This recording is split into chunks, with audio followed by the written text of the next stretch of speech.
Hello കൂട്ടുകാരെ, ഇന്നത്തെ promo വിശേഷങ്ങളിലേക്ക് എല്ലാവർക്കും സ്വാഗതം. ഇന്നത്തെ പ്രൊമോയിൽ നമുക്ക് കാണാൻ കഴിയും നമ്മുടെ ശ്രുതി എല്ലാവരെയും ഒഴിവാക്കുകയാണ്. വീട്ടിൽ നിന്ന് എല്ലാവരെയും ഒഴിവാക്കിയിട്ട് വിമലേനി കുട്ടീനെ അവിടെ നിന്ന് മാറ്റാൻ വേണ്ടിയിട്ടാണ്, വേറെ എവിടേക്കെങ്കിലും മാറ്റാൻ വേണ്ടിയിട്ടാണ്, അവരുടെ കണ്ണിലൊന്നും പെടാതെ മാറ്റാൻ വേണ്ടിയിട്ടാണ് ശ്രുതി ഈ അടവുകളൊക്കെ ചെയ്യണം. ആ സമയത്ത് നമ്മൾ ആൻറ്റിയോട് പറയുന്നുണ്ട്, നിങ്ങൾ എവിടേക്കെങ്കിലും ദൂരമുള്ള അമ്പലത്തേക്കൊന്നും പോയിട്ട് അങ്കിളെയും കൊണ്ട് പോയിട്ട് വൈകുന്നേരം വരാൻ പാടും എന്നൊക്കെ പറയുന്നുണ്ട്.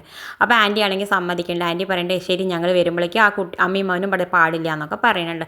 ശ്രുതി ആണെങ്കിൽ അത് സമ്മതം മൂളുണ്ട്. പിന്നെ കാണിക്കണം നമ്മുടെ ചന്ദ്ര രവിയോട് പോയി പറയുന്നുണ്ട്, നമുക്ക് ദൂരമുള്ള ഒരു അമ്പലത്തേക്ക് പോകണം, രവിയേട്ടൻ എൻ്റെ ഒപ്പം വരണം എന്നൊക്കെ പറയുന്നുണ്ട്, എനിക്കൊരു വഴിപാടുണ്ട് എന്നൊക്കെ പറയുന്നുണ്ട്. അതിന് ദൂരമുള്ള അമ്പലത്തിന് വഴിപാട് കഴിക്കുമ്പോൾ നീ എന്നോട് ചോദിക്കണ്ടേ എന്നൊക്കെ രവിയേട്ടൻ പറയുന്നുണ്ട്. ഇതെല്ലാ ഭാര്യക്കന്മാരുടെയും സ്ഥിരമുള്ള അടവാണ്, ദൂരമുള്ള വഴിപാടുകൾ കഴിക്കുക, എന്നിട്ട് ഭർത്താക്കന്മാർ കൂടെ ചെല്ലാൻ വേണ്ടിയിട്ടുള്ള ഒരു അടവ് എടുക്കുകയാണെന്നൊക്കെ പറയുന്നുണ്ട്. പിന്നെ കാണിക്കണം നമ്മുടെ സച്ചി ചന്ദ്രോട് പറയുന്നുണ്ട്, ഈ നാട്ടിലുള്ള ദൈവങ്ങൾക്കൊക്കെ സുധിയെ നന്നായിട്ട് അറിയാം, സുധിയെ അനുഗ്രഹിക്കില്ല എന്നറിയോണ്ടാണ് അമ്മ ദൂരമുള്ള അമ്പലങ്ങളിൽ പോയി വഴിപാട് കഴിക്കണമെന്നൊക്കെ ചന്ദ്രയെ കളിയാക്കുന്നുണ്ട്. എന്തായാലും അവർ രണ്ടാളും പോകുന്നുണ്ട് അമ്പലത്തിലേക്ക്. പിന്നെ കാണിക്കണം നമ്മുടെ സച്ചി വിമലോട് പറയുന്നുണ്ട്, സച്ചിക്ക് ഒരു ഓട്ടം വന്നിട്ടുണ്ട് എന്ന് പറയുന്നുണ്ട്. അപ്പോൾ വിമല പറയുന്നുണ്ട് പോയിക്കോളാൻ പറയുന്നുണ്ട്. കുറച്ച് കഴിഞ്ഞപ്പോഴാണ് സച്ചി പറയുന്നുണ്ട്, ആ ഓട്ടം ക്യാൻസലായി, ഇനി ഞാൻ എന്തായാലും ആദ്യം മോൻ്റെ ഒപ്പം ഇരുന്ന് കളിക്കട്ടെ പറഞ്ഞ് കളിക്കുന്നുണ്ട്. അപ്പോൾ ശ്രുതിക്കാണെങ്കിൽ വല്ലാത്ത ടെൻഷനാവുണ്ട്. ശ്രുതി എന്തായാലും മീരയെ വിളിക്കുന്നുണ്ട്. അപ്പോൾ മീര ശ്രുതിയോട് പറയുന്നുണ്ട്, നീ പേടിക്കേണ്ട, എൻ്റെ കൂട്ടുകാരത്തെ കൊണ്ട് ഞാൻ സച്ചിയെ വിളിപ്പിച്ചോളാം, ഒരു ഓട്ടം ഉണ്ടെന്ന് പറഞ്ഞ് വിളിപ്പിച്ചോളാം എന്ന് പറയുന്നുണ്ട്. എന്തായാലും ആ കൂട്ടുകാരത്തി സച്ചി വിളിക്കുന്നുണ്ട്, ഓട്ടം വരാൻ വേണ്ടി വിളിക്കുന്നുണ്ട്. എന്തായാലും സച്ചി പറയുന്നുണ്ട്, വിമലോട് പറയുന്നുണ്ട്, ഞാൻ ഓട്ടം പോവാണ്, ദൂരെയുള്ള ഓട്ടമാണ്, എന്താ ചെയ്യേണ്ടത്, ഞാൻ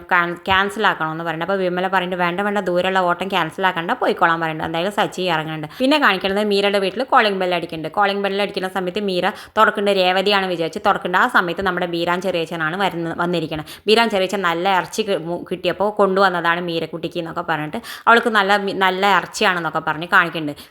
അവൻ ഡൈനിങ് ടേബിളിൽ കൊണ്ടുപോയി വെക്കുന്ന സമയത്താണ് ഇനിയൊരു കോളിംഗ് ബെല്ല് അടിക്കുന്നത്. അപ്പോൾ ബീരാൻ ചെറിയച്ച ആകെ ഞെട്ടിക്കൊണ്ട്, മീരയ്ക്കാണെങ്കിൽ മനസ്സിലാവേണ്ടത് അത് രേവതിയാണെന്ന്. ഇനിയിപ്പോൾ എന്തായാലും നമ്മുടെ ബീരാൻ ചെറിയച്ച രേവതിയുടെ മുന്നിൽ കുടുങ്ങും എന്നൊക്കെ നമ്മൾ വരുന്ന എപ്പിസോഡിൽ കണ്ടറിയാം. ഇതുപോലുള്ള പ്രൊമോ വിശേഷങ്ങൾ നിങ്ങളുടെ മുന്നിൽ എളുപ്പത്തിൽ എത്താൻ ഈ ചാനൽ ഒന്ന് സബ്സ്ക്രൈബ് ചെയ്യാൻ മറക്കരുത്.